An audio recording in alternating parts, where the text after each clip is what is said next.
Hello everyone, this is Diksha welcoming you to this Dikshant's EduTech. Today I am going to take English of class 9 and the topic is Rain on the Roof. This is a beautiful poem from Beehive book and this is written by Coates Kinney. So first of all, I will discuss with you about the poet. I'll give a brief introduction about the poet Coates Kinney.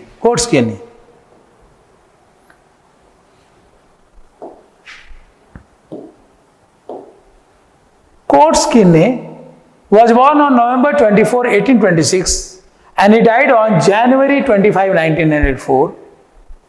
Was an American lawyer, politician, journalist and poet who wrote Rain on the Roof. ये quotes किनी का तस्वीर है, photo है। ये कवि हैं जिन्होंने रेन ऑन द रूफ कविता को बहुत ही सुंदर तरीके से लिखा है। और कोट्स किनी का जन्म 24 नवंबर 1826 के दिन हुआ था और इनकी मृत्यु 25 जनवरी 1904 के दिन हुआ। He is remembered as an American lawyer. एक अमेरिकन लॉयर के रूप में जाने जाते हैं and along with lawyer he is remembered as a great politician as well as great journalist and great poet who had written Rain on the Roof. और यही वो कवि हैं जिन्होंने Rain on the Roof कविता को लिखा है। He wrote poetry and his verses were collected in Cuca and other poems in 1855 and lyrics of the ideal and the real 1888.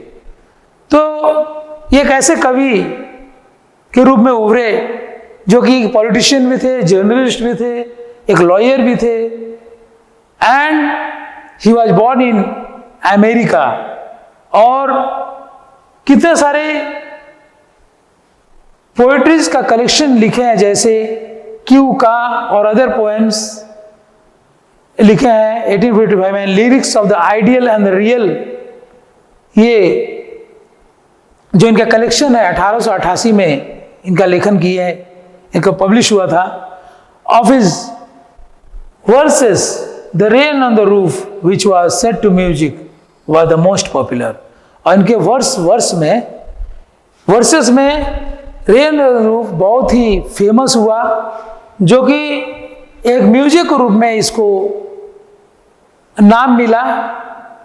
Music के रूप में इस रेन ऑन द रूफ जो कविता है इसको जाना गया, इसको म्यूजिक के रूप में पहचाना गया, म्यूजिक का टाइटल दे दिया गया और ये बहुत फेमस हुआ। Next, now poem. This poem tells us what the poet feels about when it is raining. तो खास करके जब बारिश होती है और हम अपने घर पे पड़े हुए रहते हैं तो हमें बाहर जाने को मन नहीं करता है और मन करता है कि अपने बेड पर पड़े रहे, तकिया के बल हम वहां लेटे रहें और उस बारिश के टिपटिपाने का आनंद ले जो हमारे छत पर गिरते हैं और जो वुडन जो रैफ्ट्स होते हैं उस पर जब जो पैटरिंग साउंड जो रेन का होता है बहुत अच्छा लगता है। इसी प्रकार कवि को भी ये पैटरिंग साउंड ऑफ रेन बहुत भाता है और इस कविता में इन्होंने बहुत सुंदर तरीके से रेनफॉल का चर्चा किया है, रेनफॉल का मौसम का। तो चलिए आगे बढ़ते हैं इस कविता के इंट्रोडक्शन की तरफ। So this poem tells us what the poet feels about when it is raining. तो जब बारिश होता है तो कवि के मन में क्या क्या भाव उत्पन्न होते हैं, what are the emotions which arise in the mind of the poet has been expressed over here in this poem. There is healing power in the falling of the rain on the roof when one hears it falling. Lying in a cozy bed, जब कोई भी आदमी एक comfortable bed में, Cozi means comfortable bed में जब लेटे रहता है और उस समय जब बारिश की बूंदों को महसूस करता है, जब रूफ पर, छत पर बारिश की बूंदें पड़ते हैं, जब उसकी आवाज को सुनते हैं, पैटर्न साउंड को सुनते हैं रेनफॉल के, तो हीलिंग टच होता है। एक बहुत अच्छा, मन में बहुत अच्छा भाव उत्पन्न होता है और हमें बहुत आराम भी महसूस होता है, मौसम भी सुहावना लगने लगता है। We can take the pleasure of the what you call weather at that time. The poet says that it is a pleasant experience to live and sleep comfortably in a cottage on a rainy night. और कवि का कहना है कि rainy night में, बारिश वाले रात्रि के दिन बहुत ही आनंद मिलता है, मजा आता है, बहुत मजेदार होता है जब हम आराम से अपने कुटिया में सोते हैं, खास करके झोपड़ी में सोते हैं, तो वो और मजा आएगा। अगर पक्के घर के जगह में झोपड़ी अगर हो उस रात्रि को, बारिश वाले रात में, तो और आनंद मिलता है। मतलब कॉटेज क्या होता है, लकड़ी से बना हुआ रूम को भी कॉटेज कहा जाता है। यहाँ देखिए कॉटेज है, this is the picture of a cottage and rain is falling on the roof of the cottage. Okay, the falling of the rain brings dreamy imaginations. और जब बारिश की बूंदे चारों तरफ पड़ते हैं, छत पर पड़ते हैं, तो हमें एक फैंसीफुल इमेजिनेशन की तरफ हम डूब जाते हैं, घुस जाते हैं। हम इमेजिन कर लेते हैं, हम अपना कल्पना की दुनिया में हम खो जाते हैं। And we start recollecting some smoothing and pleasure giving memories. और कुछ स्मूथ और आनंद देने वाले मजेदार यादों के बारे में सोचने लगते हैं। मतलब पुराने यादें ताजा हो जाते हैं ऐसे मौसम में, बारिश का मौसम में। जब रात्रि को बारिश हो, हम अपना जब कॉटेज में सोए रहते हैं और उस वेदर का आनंद लेते हैं, तो बहुत अच्छा लगता है। The poet goes back to his childhood and remembers his mother. और इसी प्रकार से कवि अपने बचपन का याद करते हैं और उस बचपन में समा जाते हैं जब उनकी माँ हुआ करती थी, जब उनकी माँ जीवित थी, और किस प्रकार इनको अपना दुलार और प्यार बरसाती थी इसकी माँ। तो अपने बचपन की दुनिया में खो जाते हैं कवि और अपने माँ को याद करते हैं। Next, the poem begins. ये पैराग्राफ है पोएम से पहले। When the sky is covered with dark clouds and it starts raining, have you ever listened to the patter of soft rain on the roof? जब आकाश काले बादलों से छाया हुआ रहता है, जिस प्रकार आप पिक्चर में देख पा रहे हैं, और बारिश का शुरुआत हो जाता है, बारिश शुरू हो जाता है। आपने कभी रेनफॉल की आवाज को सुने हैं? पैटर्न साउंड को सुना है आपने कभी पैटर्न साउंड को सुना है? रेनफॉल का जो पैटर्न साउंड होता है, ऐसे क्लाउडी वेदर में जब बारिश शुरू हो जाता है, तो छत के ऊपर जो टिप जो आवाज होता है, पैटरिंग ऑफ द रेन, रेनफॉल का जो साउंड होता है, कभी आप महसूस किए हैं? What thoughts flashed through your mind as you heard this melody of nature? जब आपने इस ये नेचर के सॉन्ग्स को सुना, तो आपके दिमाग में क्या क्या बातें आई? जब इस कविता के बारे में आपने कविता को पढ़ा, जो कि गाने का रूप ले लेता है, म्यूजिक का रूप लेता है कविता रेन ऑन द रूफ, तो आपके मन में कौन सी भावनाएं उत्पन्न हो रही है, इसके बारे में जानने आपको मिलेगा। Read the poem to find out what the poet dreamed of while listening to the rain. इस कविता को पढ़ते हैं और समझते हैं कि कवि क्या सोचते हैं जब वो रेनफॉल की आवाज को सुनते हैं। रेनफॉल, बारिश की आवाज को जब सुनते हैं, तो उनके मन में कौन सी भावनाएं आते हैं, क्या कल्पना करते हैं, क्या इमेजिन करते हैं। चलिए इस कविता के द्वारा हम लोग जानेंगे। Next, you can see the picture. When the humid shadows hover over all the starry spheres, जब ह्यूमिड शैडोज, ह्यूमिडिटी रहता है चारों तरफ, over all the starry spheres, और ह्यूमिड शैडो छाए रहते हैं, चारों तरफ मंडराते रहते हैं वैसे छायादार ह्यूमिड शैडोज, और हम आकाश में, सारे आकाश में पूरे तारे छाए हुए देखते हैं, क्लस्टर ऑफ स्टार्स को देखते हैं हम, ढेर सारे तारों को जब देखते हैं, एंड द मेलानकोली डार्कनेस, और ये नाइट जो कि बहुत ही सैडनेस और सौरों से भरा हुआ रहता है, ऐसे रात को हम देखते हैं जो कि बहुत ही क्या कहते हैं दुख वाला रात हो, जो कि उदास दिख रहा हो, वो रात्रि उदास दिखता हो, इसको बोला गया मेलानकोली डार्कनेस।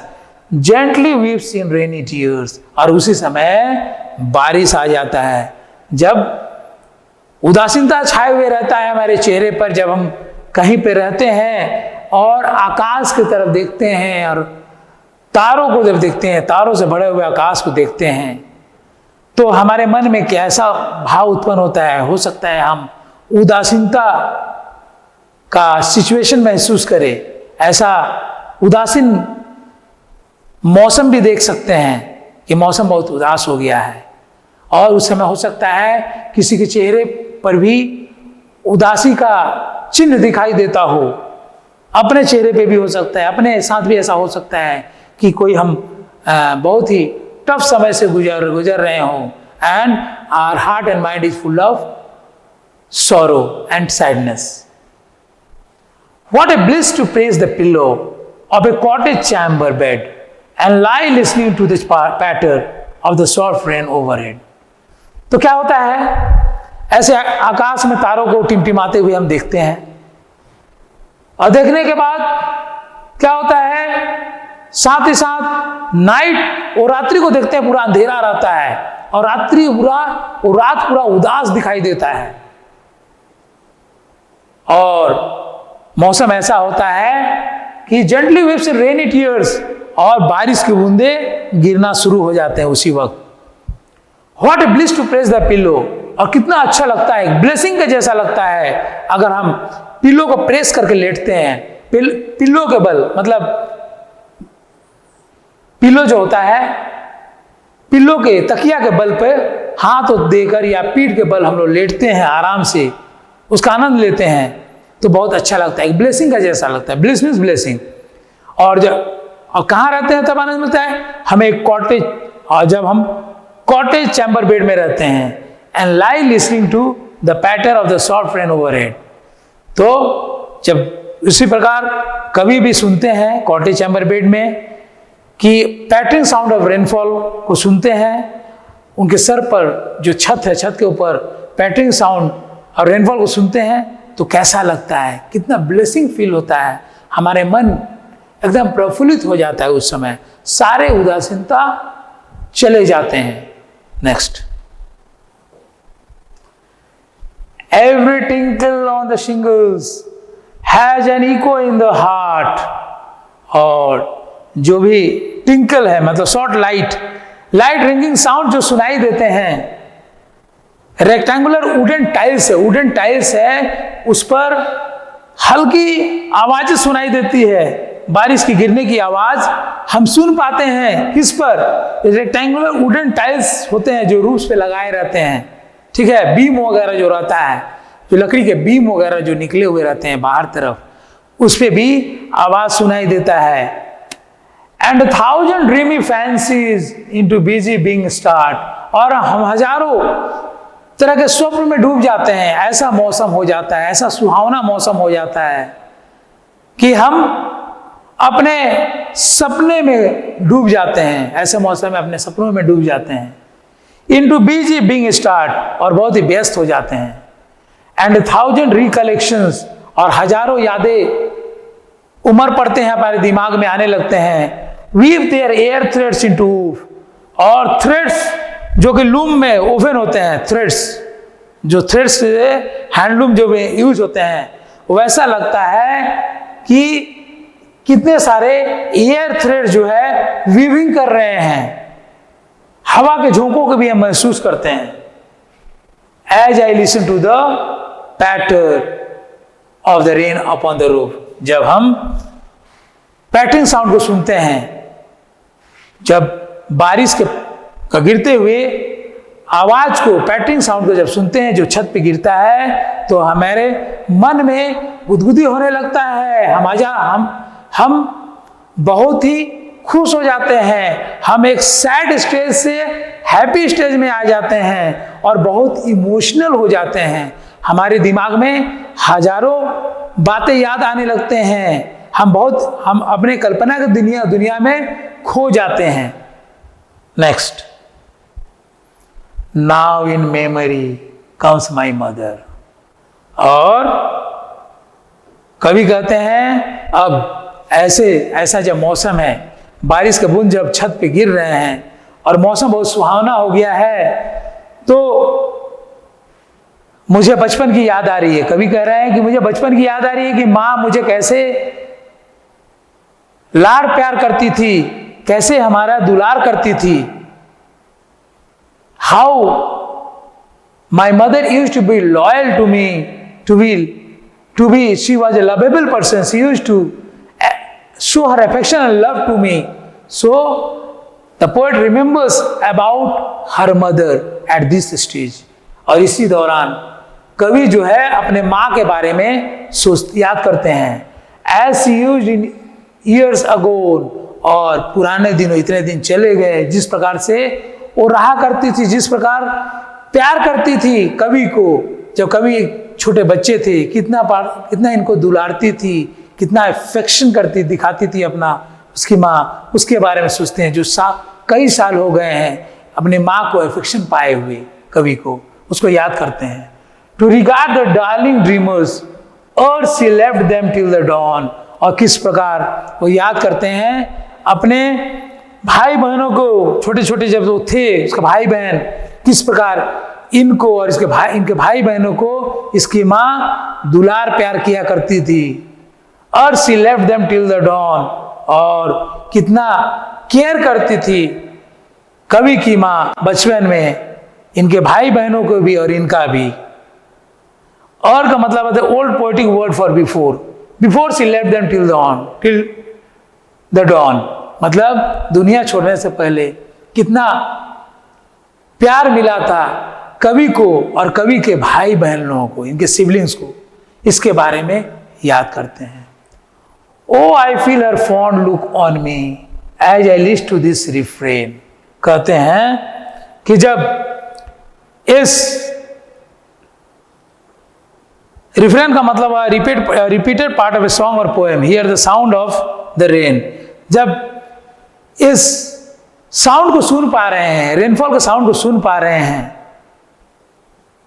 जो कि सिंगल्स को ऊपर गिर रहे हैं, विच is played upon the singles, उस लकड़ी के पट्टे पर भी गिर रहे हैं, इधर उधर छत पर भी गिर रहे हैं, तो ये महसूस कर पा रहे हैं उस साउंड का, रेनफॉल का साउंड का, by the patter of the rain which is played upon the shingles. Shingles का मतलब मैं बताया था आपको,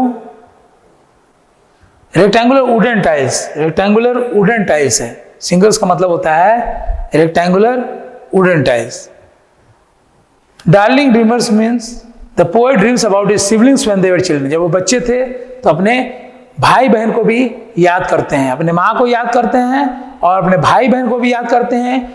कितना प्यार करती थी इनकी माँ, इनकी माता जी इन्हें और इनके भाई बहन को।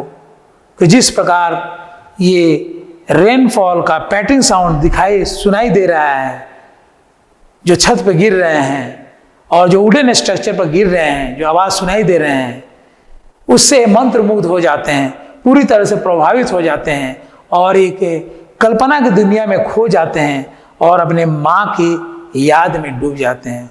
उन दिनों को याद करने लगते हैं कवि, जब इनके माँ का प्यार इन्हें बराबर मिला करता था जब वो जीवित थी।